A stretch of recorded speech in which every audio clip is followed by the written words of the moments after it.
Good evening from the State of Kuwait. Welcome to the 7 o'clock news for Saturday, the 11th of October 2014. I am Dalia Badran with the headlines for tonight. National Assembly Speaker heads to Geneva to participate in the Inter-Parliamentary Union Conference. Fighting and gunfire resume in the Syrian border town of Kobane, where IS militants are trying to encircle its Kurdish defenders. UN Secretary General urges the international community to intensify their efforts to fight the IS militant group. And in Iraq, a suicide bomber detonates his explosives belt in a market, killing 11 people and wounding 21 others. Hello and welcome. A delegation of parliament members led by National Assembly Speaker Marzouk Ali Al-Ghanem left the country today, heading to Geneva to attend an Inter-Parliamentary Union IPU conference due from October 12th to the 16th. The delegation consisted MPs Faisal Al-Shaya, Saleh Ashur, Saif Al-Azmi, Abdullah Al-Triji, and National Assembly General Secretary Allam Al-Kandari. During the 131st IPU Assembly, world members of Parliament are expected to thrash out a number of significant subjects and matters, primarily peace and international security, sustainable development, finance and trade, democracy and human rights. They will also elect the President and Vice Presidents of the 131st Assembly and consider gender equality to end violence against women. On the sidelines of the main IPU meetings, there will be other meetings by the Gulf, Arab and Islamic nations, which are represented in the Arab Inter-Parliament Union. The delegation was seen off by the Minister of Oil and Minister of State for National Assembly Affairs, Dr. Ali Saleh Al-Omar, the Swiss ambassador in Kuwait, and the acting National Assembly Speaker, Sulaiman Al-Subay. The IS fighters have launched fresh attacks in the Syrian border town of Kobane in an attempt to encircle the Kurdish defenders. The IS militants attacked western parts of the town but have yet to take the border crossing point with Turkey. Meanwhile, the US-led coalition is continuing airstrikes against the IS, but the Kurds say they urgently need more weapons and ammunition. Hiba Abdurrahman has more details in the following report. Fighting between militants and Kurdish fighters in the Syrian Kurdish town of Kobani continued as the militants pushed further into the town this week. Despite airstrikes by the US-led coalition, Kurdish militiamen were struggling today to repel advances by IS fighters. The Britain-based Syrian Observatory for Human Rights said that the town's Kurdish fighters were putting up a fierce fight, but were outgunned by the militants. According to a Kurdish official, clashes were focused in the southern and eastern parts of the town. The militants shelled the town's single border crossing with Turkey in efforts to capture it and cut off Kobani. However, several hundred civilians are still believed to be in the town. Kurdish forces who are being held by US-led coalition strikes against IS say they urgently need more weapons to push back the militants' advance in the town.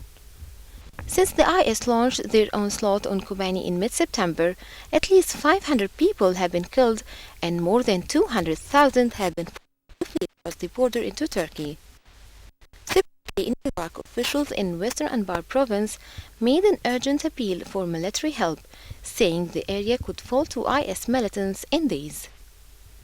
Meanwhile, the funerals for two Kurdish militiamen killed in a gun battle with IS militants were held today in the Turkish border town of Surus. The two men members of main Kurdish militia known as the People's Protection Units or YPG were fighting in Kobani. This comes as a crucial military meeting in the United States, bringing together the highest-ranking commanders in a global anti-IS coalition, will meet next week without Turkey's top soldier after the Chief of General Staff elected to stay home due to developments on the Turkish-Syrian border. Turkish diplomatic and military sources confirmed that the head of the Chief of Staff's Operation Division will represent Turkey at the meeting that will take place on October 13th and 14th. The gathering will be the first of its kind for the coalition established to fight against the IS. Top military officials from nearly 20 countries are expected to be present at the meeting that will be held at a military base in the US.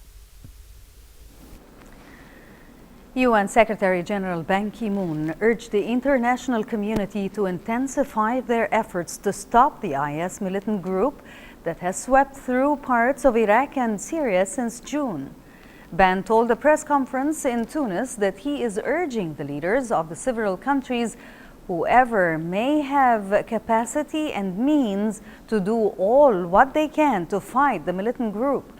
Meanwhile, UN envoy Stefan de Mistura said thousands of people most likely will be massacred if Kobani falls to IS fighters as militants fought deeper into the besieged Syrian Kurdish town in full view of Turkish tanks that have done nothing to intervene. In other developments, U.S. State Development said Turkey has agreed to support the training and the equipping of moderate opposition groups in Syria, and that a U.S. military planning team would visit Ankara next week to further discuss the matter. The United States has been pressing Turkey to join the fight against the IS.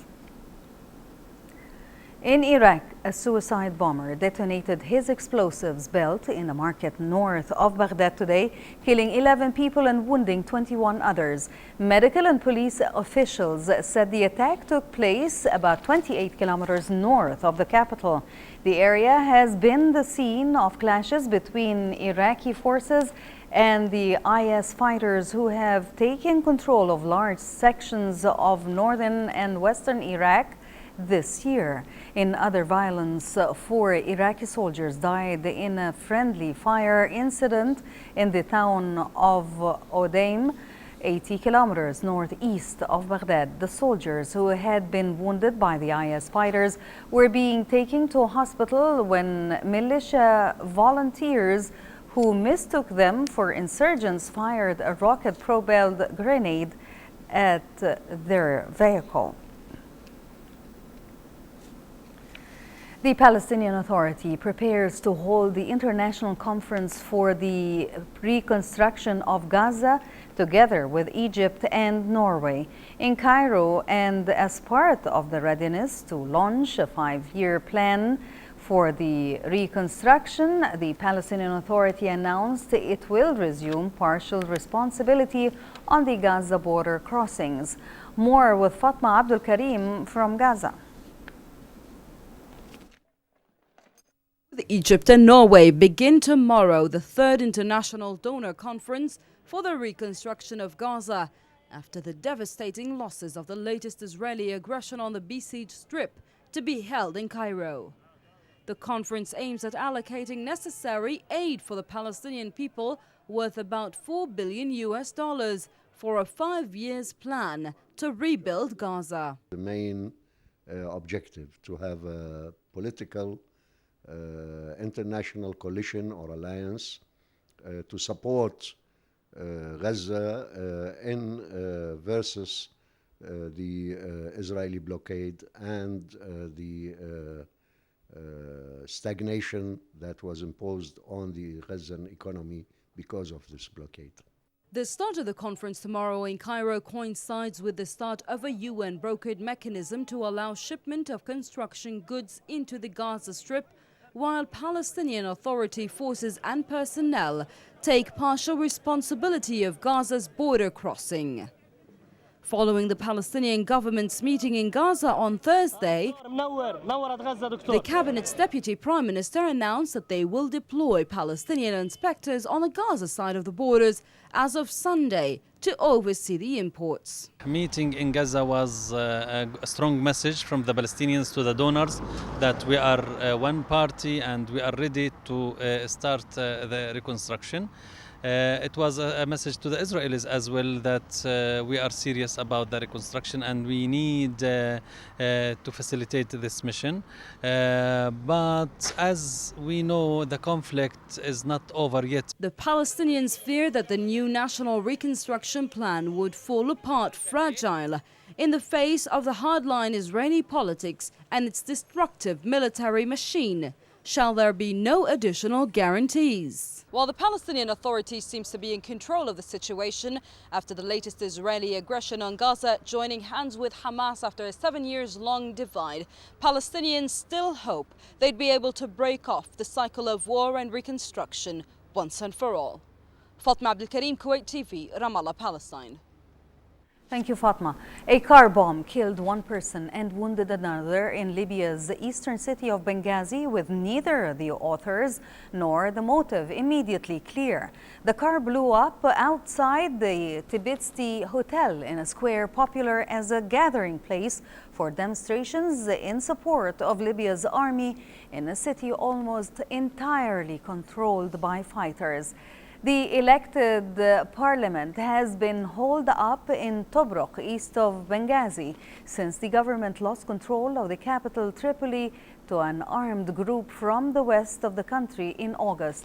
Meanwhile, Ansarul Sharia, the armed group, has said it hoped to seize Benghazi from pro-government forces in the coming days, but will not try to capture other cities. At least 17 people have been killed this week in fighting for control of the airport, the last readout of forces loyal to a former general who launched a campaign against the fighters in May. 2 Afghan officers have been killed in a bomb blast in Afghanistan's southern province of Helmand. The unidentified attacker approached the police compound in Lashkar Gah, the provincial capital, wearing a police uniform, but was stopped by a guard at the entrance. The recent violence comes days after Afghanistan and the United States inked the controversial bilateral security agreement for the presence of the U.S. soldiers in the country beyond 2014. There has been no claim of responsibility for the bomb attack, although most terrorist acts across Afghanistan are either claimed by or attributed to Taliban militants. 7 people were killed and 40 injured in a stampede at an anti-government rally in central Pakistan at a stadium during a protest organized by the Pakistan PTI party and led by Imran Khan. The stampede happened when Imran's supporters tried to push their way out of a gate after listening to his speech at a local stadium. Police said over 40,000 people attacked the rally. The 7 killed were crushed to death during the stampede. Khan has led mass sit-ins in the capital Islamabad since August, demanding Prime Minister Nawaz Sharif to step down over alleged fraud in the 2013 elections. Cameroon's president said that 27 hostages, including the wife of Cameroon's Vice Prime Minister Amadou Ali, held by suspected Boko Haram militants, have been released. Boko Haram is seeking to establish an Islamist state in Nigeria, but its fighters often cross the long and porous border with Cameroon. Many Nigerian civilians in border towns have fled to Cameroon to escape Boko Haram attacks, which have been stepped up in recent months. Belgium's King Philippe has sworn in a new center-right government more than 4 months after the general elections. It is led by French-speaking liberal Charles Michel, 38 years old, who will be Belgium's youngest prime minister since 1841. The government is the first to include ministers from the separatist New Flemish Alliance party. It has vowed to cut government spending and balance the national budget. Belgium is notorious for long political deadlocks following elections. It took 541 days to form the country's previous socialist-led government. The country is also deeply divided linguistically. Dutch-speaking parties performed well in the elections, but they chose to form a four-party coalition and appoint a French-speaking prime minister. Hundreds of student activists camped overnight at major protest sites in Hong Kong as the democracy movement sought to regather momentum after the government called off talks with the leaders aimed at diffusing unrest in the global financial hub. Protests escalated late last night after Beijing's decision on August 31st to impose conditions for nominations that would effectively stop pro-democracy candidates from contesting an election of the city's chief executive set for 2017. More details in the following report. Thousands of protesters poured into a main road in Hong Kong for a pro-democracy rally overnight, reviving a civil disobedience movement a day after the government called off talks with student leaders. Tens of thousands of people have occupied the semi-autonomous Chinese city's streets in the past 2 weeks to protest Putin's restrictions on the city's first ever direct elections for its leader promised for 2017.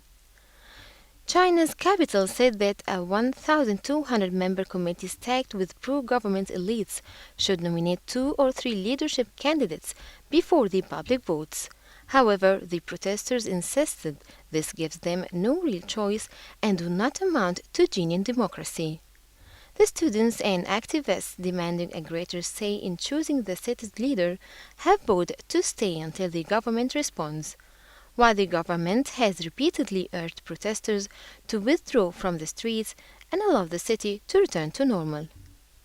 On Thursday evening, the number 2 official in Hong Kong, Chief Secretary Carrie Lam, announced the government's decision to end talks, declaring it impossible to have a constructive dialogue when protest leaders were still calling for more protests.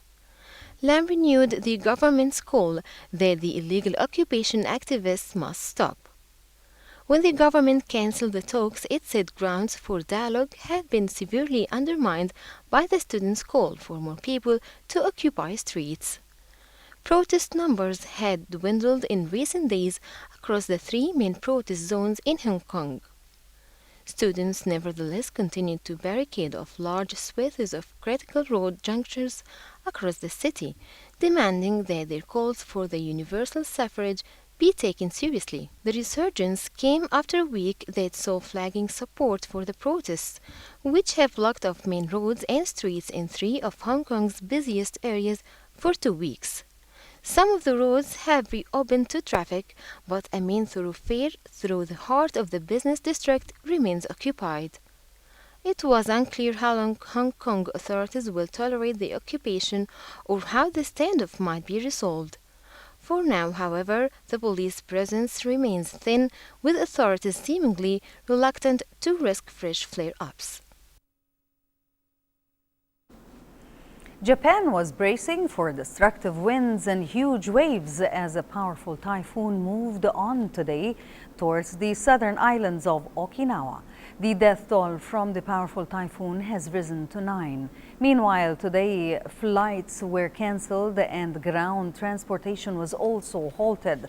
The Japan Meteorological Agency warns that high seas, dangerous storm surges, and torrential rainfall will likely lead to flooding and mudslides.